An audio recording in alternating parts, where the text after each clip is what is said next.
Saúdo os irmãos com a paz do Senhor Jesus, amém? Amém. Bom ver ali o Juari, né? Na família ali no fundo, bom vê-los, revê-los também. Abra sua Bíblia, queridos, lá no Evangelho de Lucas, capítulo 9. O pastor Ronaldo pediu para a gente trazer uma palavra e disse que esse ano, se eu não me engano, é o ano da excelência, né? É isso, né? O ano da excelência. E a gente pensando alguma coisa a respeito disso, o Senhor colocou no nosso coração essa mensagem que não tem como ser excelente se eu primeiramente não for um discípulo, né? Então, preciso ser um discípulo primeiro, para depois pensar na nossa excelência. E quando eu sou discípulo, eu sou excelente. Amém? O que todos acharam? Evangelho de Lucas, capítulo 9, versículo 57, até o versículo 62. Amém? Diz assim a palavra do Senhor: E aconteceu que, indo eles pelo caminho, lhes disse um, Senhor, seguirei-te para onde quer que fores. E disse-lhe Jesus: A raposa tem covis, e as aves do céu ninhos, mas o Filho do homem não tem aonde reclinar a cabeça. E disse a outro: Segue-me. Mas ele respondeu: Senhor, deixa eu primeiro enterrar o meu pai. Mas Jesus lhe observou: Deixar os mortos enterrar os seus próprios mortos. Tu, porém, vai e anuncia o reino de Deus. Disse também a outro: Senhor, eu te seguirei, mas deixa-me despedir primeiro dos que estão em minha casa. E Jesus lhe disse: Ninguém que lança a mão do arado e olha para trás é apto para o reino de Deus. Amém? Feche seus olhos um momento, vamos orar. Senhor, nós estamos aqui nessa noite, obrigado, ó Pai, por tudo que já aconteceu, ó Deus, neste santo lugar. Obrigado, ó Deus amado, porque o Senhor tem despertado a sua igreja, ainda mais nesses momentos em que nós estamos vivendo. Nós estamos sabendo, ó Deus, e sentimos, não somente pela Tua palavra, mas pelos acontecimentos que o Senhor já está breve, que o Senhor já está retornando, ó Deus, para buscar a Sua igreja. Que o Senhor possa, ó Deus, avivar o Teu povo, ó Deus amado, que possamos, ó Deus, andar sempre nos Seus caminhos, com as nossas lâmpadas, ó Pai, cheias de azeite, ó Pai, para que a gente possa, quando o Senhor nos chamar, ó Deus, vier buscar a Sua igreja, a gente possa se encontrar apto, ó Deus, a encontrar com o Senhor e estarmos juntos com o Senhor pela eternidade. Abençoe esta igreja, abençoe o pastor Ronaldo, a Raquel, toda a família, a liderança dessa igreja, que o Senhor possa continuar usando eles tremendamente, ó Deus, e que essa igreja possa prosperar naquilo que o Senhor tem para ela, meu Pai. Nós entregamos esse casal, essa família, nas Suas mãos, e esta igreja nas Suas mãos, em nome de Jesus. Amém. Irmãos, algumas Bíblias trazem, né, no tema, dizendo assim, o alto custo do discipulado. E aí Jesus, ele estava descendo para Jerusalém, e aí no caminho ele é interpelado por 3 pessoas. Né? O primeiro, ele diz assim, olha, indo pelo caminho, disse a um: Senhor, seguirei-te para onde quer que fores. Aí Jesus disse: olha, eu quero dizer para você o seguinte: o Filho do homem, aquele que agrega com Deus, com Jesus, ele não tem aonde ele colocar na sua cabeça, mostrando que seria uma renúncia muito grande. E aí o texto não diz o que aconteceu com aquele homem. O outro, ele diz: Senhor, eu vou segui-lo, mas eu quero enterrar o meu pai. A gente sabe que na cultura judaica, eles enterrar o pai significa: olha, Senhor, eu vou ficar em casa, eu vou fazer os trabalhos da casa, eu vou estar em casa, e quando o meu pai vier a falecer, aí eu vou te seguir. Ou seja, dando um prazo, dando uma desculpa para o Senhor. E o segundo, né, diz assim: Senhor, deixa que eu vá primeiro enterrar, o terceiro, né, eu te seguirei, mas deixa eu despedir os da minha casa, e aí eu vou segui-lo. E também a gente entende que o despedir da casa, ele está dizendo: Senhor, eu vou primeiramente ir lá em casa, eu vou pedir a bênção do meu pai, eu vou pedir que o meu pai me autorize ir para estar com o Senhor, e aí eu vou te seguir. E aí Jesus, ele dá uma palavra forte para ele: olha, ninguém que coloca a mão no arado e fica contemplando as coisas que deixou para trás, é apto para o reino de Deus.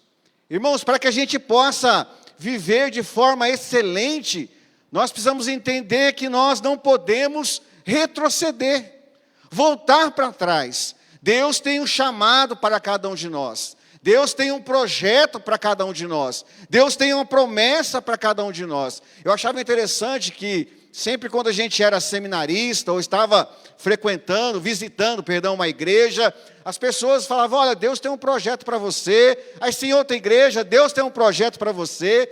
A gente fala: mas Deus tem projeto? Deus tem um projeto para cada um de nós. E Deus nos chamou para sermos os seus discípulos. E isso gera um custo.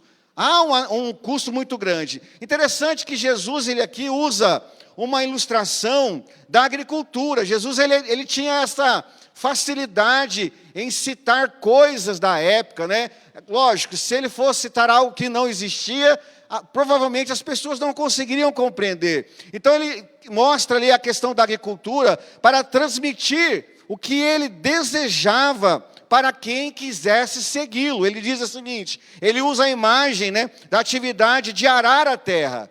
Então todos nós conhecemos e sabemos que naquela época não havia trator, não tinha trator, né?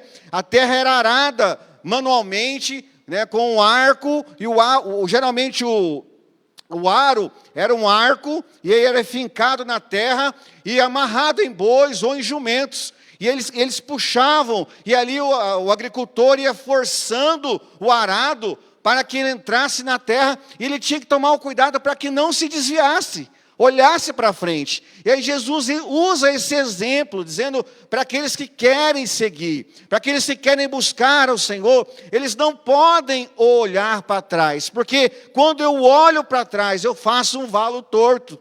Quando eu olho para trás, eu desvio a minha direção.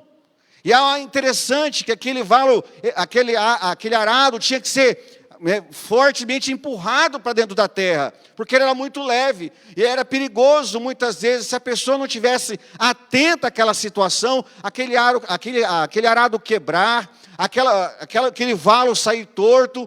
Isso traz uma ideia muito grande para nós que somos discípulos de Jesus, que tomamos uma decisão ao lado de Jesus. Nós precisamos entender isso, que a partir do momento que eu entrego a minha vida nas mãos do Senhor, que eu digo que eu sou um discípulo dele, eu preciso olhar para frente.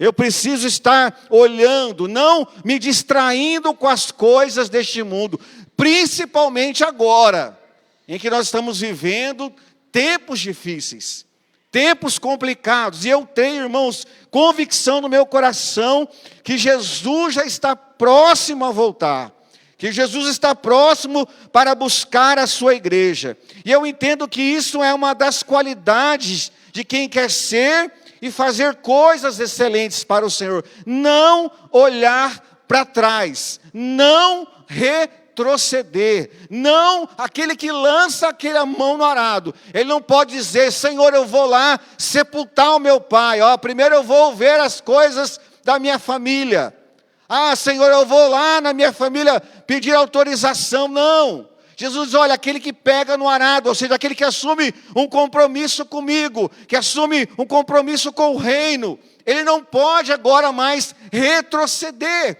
ou olhar para trás, mas ele tem que olhar para frente, olhar para o autor e consumador da nossa fé, que é Jesus Cristo, amém?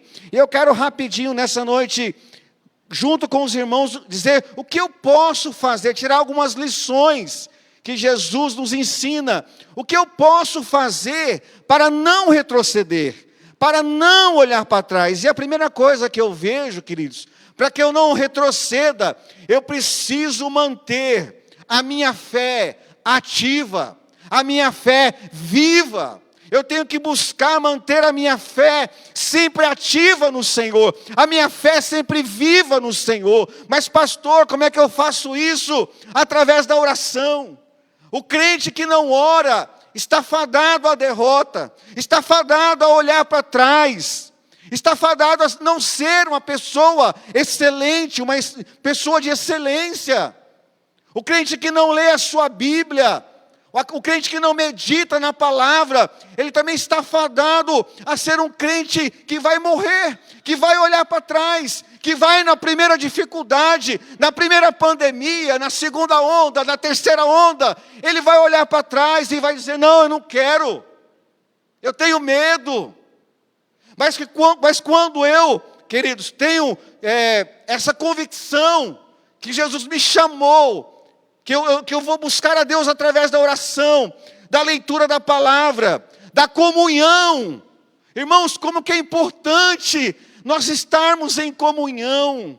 Como igreja, esse momento de você estar com seu irmão aqui na igreja. Eu sei que hoje nós estamos vivendo um tempo de pandemia, um tempo de afastamento, mas nós temos álcool em gel, nós temos álcool 70, nós temos máscaras. Então a gente tem que estar buscando estar na igreja do Senhor. Queridos, temos que buscar sempre em manter a nossa fé viva em Jesus, nos aplicando a oração, a leitura da palavra e a comunhão entre os irmãos. Isso é muito importante. Isso é muito valoroso. É aquela velha ilustraçãozinha, né? O carvão, quando ele sai do meio ali do braseiro, e ele é colocado lá fora, o que acontece com ele? Com o tempo, ele vai o quê? Apagar. Ele vai apagar, e assim somos nós, quando não estamos em comunhão, quando não estamos juntos com a igreja, independente da pandemia. Irmãos, a nossa igreja lá, os irmãos sabem, ela não parou, ela avançou.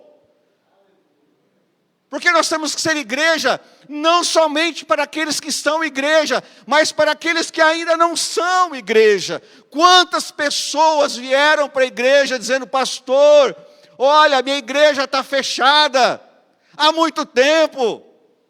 Tem uma família que deu um testemunho lá para nós, dizendo que a igreja dela, eles tinham vários médicos, e os médicos tomaram conta da igreja. O pastor ficou de lado e os médicos começaram a dirigir os trabalhos, fecharam tudo. E elas: pastor, a igreja não abre mais. Não estou aqui pregando contra a medicina, não estou pregando aqui contra os cuidados que temos que ter. Por isso temos álcool em gel, por isso que temos o álcool 70, temos as máscaras, temos assim muitas vezes o distanciamento. Mas eu quero dizer que é momento da igreja avançar, é o momento de nós sermos discípulos. Jesus diz que aquele que lança a mão no arado e olha para trás não está pronto, não está preparado para segui-lo. E quando eu não sigo Jesus, eu estou fora. Porque Jesus, ele mesmo disse: eu sou o quê? O caminho, a verdade e que mais? A vida. Ninguém vai ao Pai se não for por quem? Por Ele. Eu preciso seguir a Jesus. Por isso faça o possível e o impossível para manter a sua fé viva. E isso faz parte da excelência da vida cristã. Eu manter a minha fé viva, a minha fé atuante, a minha fé sempre atento às coisas de Deus, ao mover de Deus, ao agir de Deus, à palavra, ao clamor, à oração, à busca, o congregar, o estar junto. Isso é muito importante. Eu preciso manter, irmãos, essa fé atuante. Eu não posso estacionar. Eu não posso parar, eu estou com a mão no arado, eu tenho que fazer o trabalho que Deus mandou que eu e você, nós fizéssemos. Quer arar a terra, quer preparar a terra, quer plantar a boa semente do Evangelho, anunciar que Jesus está vivo, que a igreja não vai parar, que a igreja vai ser a voz profética para essa geração. Mas quantos têm parado, irmãos? Quantos têm retrocedido? Quantos têm olhado para trás? Hebreus capítulo 10, versículo 38 e 39, o autor aos Hebreus diz assim: mas o meu justo viverá pela fé. O meu justo viverá pela fé. E se ele retroceder, não me agradarei dele. Nós, porém, não somos dos que retrocedem e são destruídos, mas dos que creem e são salvos. Amém, queridos? Quantos aqui são salvos nessa noite aqui? Amém. Você é daqueles que não retrocedem. Você é daquele que não retrocede. Você avança. Você vai conquistar aquilo que Deus entregou nas suas mãos. Aleluia. Nós fomos chamados, irmãos, para semear a boa semente. Jesus nunca disse que seria fácil. Jesus disse: no mundo vocês vão ter aflições, mas tem de bom ânimo. Ou seja, vai acontecer, vai ter dificuldade, mas anima-te. Deus é conosco, o Senhor Jesus é conosco. O Senhor Jesus está aqui, aleluia. Está aqui com você, está na sua casa, na sua família, está te capacitando. Lá em João, em 1 João fala que nós somos ungidos do Senhor. Nós temos a unção do Senhor sobre a nossa vida, e esta unção de Deus nos dá capacidade, vigor espiritual para anunciar e não retroceder. Não retroceder. Igreja não pode, irmãos. A Bíblia diz que as portas do inferno não prevaleceriam contra a igreja. Não quer dizer que a igreja ficava na defensiva, não é isso. E o inferno batendo na porta, não é isso. O texto diz que a igreja avançava e destronava, e rebentava, e destruía as obras das trevas. Mas como a igreja vai fazer isso se ela está temendo, se ela está com medo, se ela está olhando para trás? Esse arco pode quebrar, esse arco pode bater numa pedra e quebrar, esse valo pode sair torto. Igreja, nós precisamos prosseguir, precisamos avançar, precisamos ser resposta para esse mundo hoje perdido, que não sabe aonde olhar, que não sabe, irmãos, se você liga a televisão, você começa a observar como que as pessoas estão perdidas, como que as pessoas estão sem rumo, e quem é a responsável em trazer rumo para essas vidas? Somos nós, a igreja, aqueles que não retrocedem, aqueles que lançam, que estão com a mão no arado, porque assumiram um compromisso com Jesus. Irmãos, você imagina o privilégio que nós temos de sermos chamados por Jesus. Que privilégio! Nós sermos chamados para sermos discípulos. E quando terminar tudo isso, a nossa batalha, a nossa luta, nós nos encontraremos com o Senhor e viveremos com Ele eternamente. Foi o que o pastor Ronaldo disse aqui na ceia do Senhor. O corpo dele, o sangue dele, vertido na cruz do Calvário, para que hoje nós tivéssemos o quê? Vida, aleluia! Não é morte não, mas parece que tem muita gente que não acordou ainda. Estão dormindo. Igreja, é o momento de a igreja ser igreja, não somente para os que são da igreja, mas para aqueles que ainda não são. Aleluia! Para aqueles que ainda não são, que precisam ouvir uma mensagem de vitória, uma mensagem de libertação, uma mensagem de cura, de restauração, de transformação. Pastor, eu não sei pregar. Irmãos, quem conheceu o pastor Nelson, saudoso pastor Nelson de Dourados aqui? Eu acho que várias pessoas conheceram. Sabe qual era a mensagem principal dele? Jesus te ama. Não era, Joari? Ele falava assim, olha, uma vez tive o privilégio de estar com ele ali em Cidrolândia, onde a gente pastoreava. Ele pregou, irmãos, assim, A primeira mensagem, a primeira palavra que ele deu na hora da pregação é: Jesus te ama. Aí ele fez o apelo, irmão, sem pregar o evangelho ainda, só com essa mensagem. Ele falou assim: Jesus te ama, e quem quer se Jesus, vem aqui na frente. Todo mundo foi na frente. E aí depois ele começou a pregar. Essa é a função, mas era um homem que não retrocedia. Ele disse para mim: pastor Luiz, a minha esposa quer que eu pare de anunciar o evangelho, não viaje mais pela idade. Ele falou: pastor, eu vou morrer, se for da vontade de Deus, dentro do ônibus, mas eu não vou parar. O tanto que ele não parou. E hoje ele está o homem que abriu mais igreja que o apóstolo Paulo. Se eu não me engano, mais de 40 igrejas batistas aqui no estado. Mas é um homem que entendeu que aquele que lança a mão no arado, ele não pode olhar para trás. Não deve, olhar para trás. Segundo ponto, que eu entendo que estava falando: fixe seus olhos, para que os seus olhos fixados no Senhor, você consiga manter firme a sua fé nele. Irmãos, não tire os olhos do Senhor. Como aquele rapaz que está ali no arado, como aquele agricultor que está ali no arado, olhando para frente. Fixe os seus olhos, o interesse de Deus. Deus se interessa, tem esse interesse que você mantenha, se você se mantenha alicerçado nele.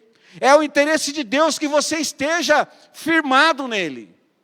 Tanto que a Bíblia diz que é Ele que opera tanto o querer como o realizar nas nossas vidas.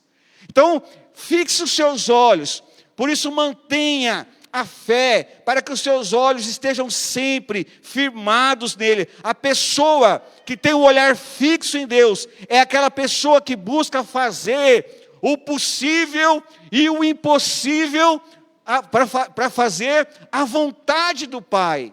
É aquela pessoa que está disposto a, independente das circunstâncias da vida, fazer a vontade de Deus. Fazer aquilo que Deus quer que ele faça. Foi essa semana que morreu a pastora Ludmila, Aquela mulher lá, eu assisti uma live dela, eu não lembro qual igreja. Ela tinha passado câncer no pulmão, e ela tinha passado estava saindo da Covid, aquela Delta ainda. Não é essa a Ômicron que é mais leve, a Delta. E aquela mulher cantando, irmãos, o problema no pulmão, e ela cantando e buscando a Deus, ela disse: olha, eu não vou parar. E a gente sabe o testemunho forte daquela mulher. Por que ela conseguiu vencer? E hoje ela, como diz Billy Graham, ela só mudou de endereço. Porque ela tinha os olhos dela fixados em Deus. Ela não se distraía com as coisas desta terra. Ela não olhava para trás. A pessoa que tem o olhar fixo é aquela que busca fazer a vontade do Senhor, confia nele e não se distrai com as coisas dessa vida. Irmãos, como que o inimigo, eu estava conversando com um pastor amigo meu, hoje a gente pouco vê, Juari, manifestações demoníacas, porque o diabo já sabe que isso para ele não serve. Aí ele traz internet, estou dizendo que é dele, se você usar muito, traz outras situações para envolver as pessoas. As pessoas têm pouco tempo para Deus, pouco tempo de ficar olhando para Deus.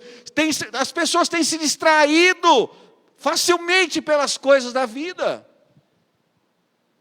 O meu pastor, ele disse esses dias atrás, eu achei interessante, que ele disse que quando Jesus voltar, o Facebook e o WhatsApp serão testemunhas contra nós, que a gente tinha tempo e não buscamos a Deus. Achei interessante, gravou isso no meu coração. Não estou dizendo que você não deva usar o Facebook, nem eu acho que tudo tem limite, Tudo tem assim o seu tempo. Há tempo para tudo, A Bíblia fala que há tempo para tudo. Mas eu achei interessante essa frase, que o Facebook e o WhatsApp serão testemunha. Agora é o Instagram, Serão testemunha. Que sempre houve tempo. Nós que não quisemos fazer. Nós não quisemos orar. Nós não quisemos evangelizar. Nós não quisemos estar na igreja. A gente não quis estar na igreja. A gente não quis orar. Porque tempo sempre tinha. Sempre tinha. Aí ele vai colocar aquele né, todo celular tem o tempo de uso lá, vai mostrar quanto tempo você gastou no WhatsApp, eu falo você, mas eu também, nós, né? No WhatsApp, no Instagram, no Facebook, e quanto tempo nós gastamos em oração, na evangelização, na comunhão. Irmãos, é sério demais. Então, aquela pessoa que tem os seus olhos fixos no Senhor, ela consegue manter firme a sua fé. Ela consegue manter os seus pés firmados em Deus. E diz lá em Hebreus também, capítulo 12, versículo 2 e 3, diz assim: conservemos os nossos olhos fixos em Jesus. O autor Hebreus dizendo, olha, vamos manter os nossos olhos fixos. Por quê? Porque por meio dele, a nossa fé começa e é ele quem vai aperfeiçoar. Então, quando eu tenho meu olho fixo em Jesus, eu começo a minha fé, o meu trabalho, o meu arado, e ele me capacita, e me dá força, e me aperfeiçoa nessa caminhada. Então, o que o autor dos Hebreus está dizendo aqui aos Hebreus? Que nós precisamos crescer, cada dia mais na vida cristã, alcançarmos a maturidade espiritual. Isso vem com oração, vem com a palavra, vem com a comunhão, vem com eu manter os meus olhos firmados em Cristo, fixados mesmo nele, com a minha confiança nele, porque ele está cuidando de mim, ele está cuidando da minha casa, ele está cuidando da minha família. Eu quero dizer algo para você, irmão. Se você muitas vezes deixa de vir à igreja, preocupado com segurança da sua casa, preocupado com situações da sua família, eu quero dizer para você, está trocando a sua fé em Deus em situações humanas. Porque se Deus não cuidar da sua casa, você não consegue cuidar. Se Deus não resolver o problema da sua família, você não conseguirá resolver. Porque nós não somos maiores do que Deus, nunca. Então, quando nós tomamos a atitude de retroceder por causa disso, daquilo, eu estou dizendo o quê? Que Deus é menor do que eu sou maior que Ele. Porque se eu não estiver ali, as coisas não vão acontecer. Se eu não estiver olhando, as coisas não vão funcionar. Se eu não estiver com a mão ali, as coisas não vão acontecer. Irmãos, nós precisamos entender isso. Os nossos olhos têm que estar fixos em Deus. E ele continua Hebreus dizendo, e ele não deixou que a cruz fizesse que com ele desistisse. Pelo contrário, por causa da alegria que lhe foi prometida, ele não se importou com a humilhação de morrer na cruz, e agora está sentado ao lado direito do trono de Deus. Pensem no sofrimento dele, e como ele suportou com paciência o ódio dos pecadores, e assim vocês não desanimem, não desistem. Amém? Não desistam. Não desistam. Jesus suportou com paciência. Vou fazer até um marketing aqui agora. Eu estou assistindo uma série, The Chosen. Quem já viu falar? Já assistiu? Ela não tem na Netflix. Você tem que baixar o aplicativo, se você tem Android, no Android. Se você tem no iOS, e projetar na TV, ou assistir mesmo no celular, no tablet. Irmãos, é espetacular. Mostra ali a humanidade de Jesus. A gente acha que Jesus era aquela pessoa que não era acessível, né? Ou então, se era acessível, era rigoroso demais. Não! Tanto que as crianças amavam estar ao lado dele. O tanto que as pessoas... Ele tinha, sim, problema com os fariseus, com os religiosos, com aqueles que se achavam alguma coisa. Mas aquela pessoa que tinha um coração humilde, que tinha, né, aquele sentimento que ele era doente, precisava de cura, essa pessoa, ela tinha um acesso direto a Jesus Cristo. E ele transformou. Então, se você puder baixar, esse chama The Chosen, tá? É muito jóia, você vai edificar muito a sua vida e a sua família. Irmãos, e por último, Ponha em prática a fé que você tem no Senhor e na sua palavra. O importante é eu estudar a palavra de Deus, a Bíblia manda eu estudar, a Bíblia manda eu estar firmado na palavra, mas também a Bíblia manda o quê? Praticar a palavra de Deus. Eu preciso colocar em prática. A Bíblia é clara que temos que colocar a nossa fé em prática a cada dia. Billy Graham, aquele grande pregador, né, batista, ele afirmou certa vez assim: a maior necessidade do mundo hoje é de cristãos com maturidade espiritual, que não somente tenham professado a sua fé em Cristo, mas que vivam essa fé a cada dia. Ele está dizendo: olha, eu preciso pôr em prática a minha vida cristã, eu preciso pôr em prática aquilo que eu escuto no domingo, nas quartas, que eu leio em casa, que eu medito em casa, que eu estudo em casa, porque não adianta eu só ler a palavra de Deus. Eu preciso colocar a palavra de Deus diariamente em prática, a cada dia, e isso traz excelência. Quando eu sou praticante da palavra, eu sou uma pessoa excelente.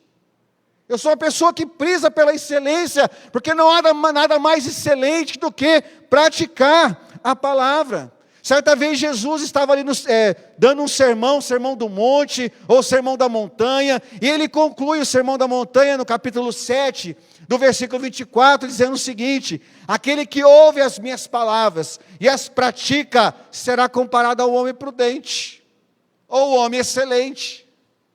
Jesus disse: olha, ele deu vários ensinamentos, falou sobre dízimo, falou sobre como eu tenho que dar o meu dízimo, a minha esmola, como que eu tenho que orar. Ele ensinou muita coisa, como que eram as bem-aventuranças. Ele ensinou muita coisa para os seus discípulos e para nós. Alguns pastores dizem que o Sermão da Montanha é a coluna vertebral do Novo Testamento. Ali você vê o Novo Testamento de capa a capa. Mas Jesus, ele conclui dizendo que se eu ouço essas palavras e não ponho em prática, eu sou um imprudente. Eu sou uma pessoa insensata. Se eu ouço e não coloco em prática, eu sou um insensato que edifico a casa sobre a areia. Areia. Se tem construtor aqui, eu acho que nem precisa ser construtor para saber que aquilo que eu edifico sobre a areia está fadado ao quê? A cair. Numa chuva forte, numa tempestade, num vento forte, aquilo ser levado. E Jesus comparou isso. Vem as dificuldades, vem as angústias, vem as lutas, as enfermidades. Todos nós estamos sujeitos a isso. A Bíblia diz isso. Mas aquele que está firmado, aquele que está alicerçado na prática da palavra, essa aí começa, mostra que ele tem alicerce, e ele passa por tudo isso, mesmo chorando, mesmo sofrendo, ele vence, porque ele sabe que a palavra de Deus lhe garante vitória. Amém? Amém, queridos? Ainda que não seja aqui nessa terra, porque aqui não é a nossa pátria. Irmãos, o crente, ele está muito apegado a esse mundo. Aqui não é a nossa pátria. O nosso alvo é o quê? É o céu. É lá. E quando eu estou praticando a palavra, eu estou vivendo a palavra, eu sou um homem prudente, a chuva vem, as dificuldades vêm, sopram, os ventos contrários. Aquela casa, com muita força, mas a casa permanece, porque ela tem alicerce, que é a prática da palavra. Aquilo que eu não pratico, eu não crio raiz. O que eu não coloco em prática, não entra no meu coração. Logo vai embora. O texto diz lá em Tiago capítulo 1, 22, sejam praticantes da palavra, e não apenas ouvintes, enganando vocês. A pessoa que ela ouve a Escritura, não coloca em prática, ela está sendo enganada. E Tiago está dizendo isso, meu irmão de Jesus. Aquele que ouve a palavra, mas não põe em prática, é semelhante a um homem que olha a sua face no espelho, e depois de olhar para si, ele sai, logo esquece a sua aparência. Olha só, ele olha no espelho ali, dá uma penteada no cabelo, dá uma arrumada aí daqui a pouco ele sai, ele vai ter que voltar lá, porque ele já esqueceu como ele estava. É aquela pessoa que não põe em prática a palavra de Deus. Aí ele continua, mas o homem que observa atentamente a lei perfeita, que traz a liberdade e persevera na prática da lei, não esquecendo o que ouviu, mas praticando, será feliz naquilo tudo que ele fizer. Amém? Quantos aqui querem ser felizes? Pratica a palavra do Senhor. Coloque em prática. Ouça e coloque em prática. Não deixe essa palavra, essa semente que você semeou, que o Senhor semeou, que você estava ali arando, colocando, arrumando ali a vala ali naquele lugar para colocar a semente. Não deixe essa semente perder. Concluindo, que a gente possa ser cristão de excelência, não olhando para trás, não retrocedendo, mas caminhando firme no propósito de Deus para nossas vidas. Que a gente possa dizer, como o apóstolo Pedro, eu vi o pastor Ronaldo aqui falando, eu lembrei desse texto lá em João 6, 68, 69, Jesus ele fala assim, olha, eu sou o pão da vida, aí ele fala assim, o pão desceu, vocês têm que comer da minha carne, beber do meu sangue. Para um judeu, irmãos, não podia nem triscar, aquele discurso era muito duro, e aí os discípulos, aí muitos começaram a deixá-lo, e ele olha para os discípulos, para os 12, e fala, e vocês, vão deixar também? Aí o apóstolo Pedro diz, Senhor, para onde eu vou, ou para onde nós iremos, se somente o Senhor tem palavras de vida eterna? Que você chegue a essa conclusão na sua vida, para onde eu irei? Não há como retroceder, não há como olhar para trás. Amém? Feche seus olhos um momento.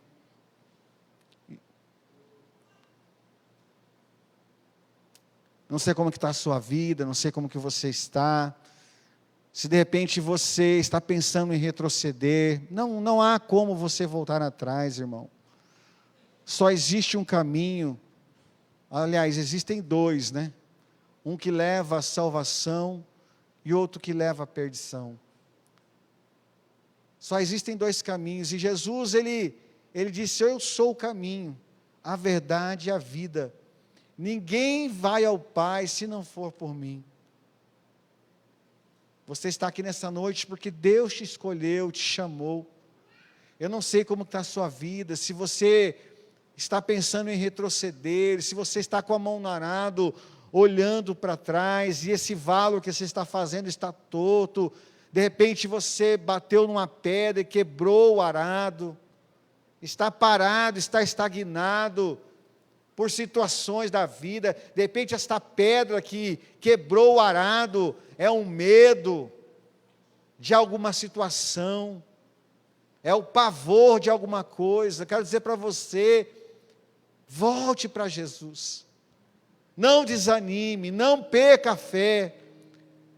Esse mundo precisa ouvir que Jesus é a esperança, que Jesus é a solução para este mundo perdido, que Jesus ama o pecador, que Jesus quer ganhá-los, quer trazê-los para o caminho do Senhor. Eu não vou pedir para você se ficar em pé, nem para você levantar a sua mão, mas que você coloque a mão no seu coração e diga para o Senhor, Deus, estou pronto, eu quero não olhar para trás e diante das circunstâncias, eu quero que o Senhor me ajude a olhar sempre para frente, fixar os meus olhos no Senhor, e saber, ó Deus, que por mais lutas que vierem, a minha convicção e a minha certeza de estar com o Senhor, ó Deus, me fará passar por tudo isso, ó Deus, sabendo que o meu lugar de morada não é aqui, é lá no céu ao teu lado. Senhor, nós entregamos cada vida aqui nas suas mãos. Pai, que essa palavra possa ter falado a cada coração, a cada vida. Meu Deus, o Senhor tem chamado uma igreja para ser igreja nesta época, para não somente para aqueles que já são igreja, mas para aqueles que ainda não são, ó Pai.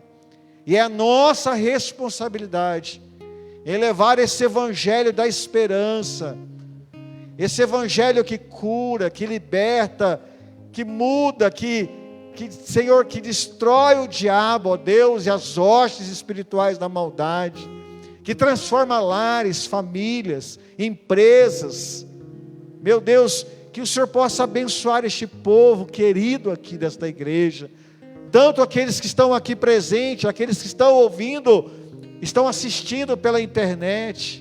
Senhor, que o Senhor possa abençoar a todos aqui, que saiam, ó Deus, com essa palavra no coração, querendo ser cada vez melhores, ó Deus, na obra, vão estar nos cultos, nas programações, na comunhão, ó Deus, com toda a segurança, certo, ó Deus, mas participando, se fazendo presente, sendo igreja para este mundo. Ó Deus, e aviva o teu povo. Nós sabemos que o Senhor está voltando, que o Senhor já vai vir buscar a sua igreja, e nós temos que estar com as nossas lamparinas cheias de azeite. E João diz que a unção, o azeite está sobre nós, mas somente sobre aqueles que não retrocedem, aqueles que não olham para trás. Pai, abençoa teu povo, nós entregamos todos nas suas mãos, crendo, ó Deus, que o Senhor está operando desde do momento em que eles pisaram aqui neste templo. O Senhor já começou a falar através dos louvores, através da direção do culto, através, ó Pai, da ministração da ceia do Senhor, através, ó Pai, da tua palavra. O Senhor já fez a obra completa nessa vida, e por isso cada um aqui, nós somos indesculpáveis por não manter as nossas lamparinas acesas, ó Pai. Fica conosco e nos abençoe, em nome de Jesus. Amém. Amém.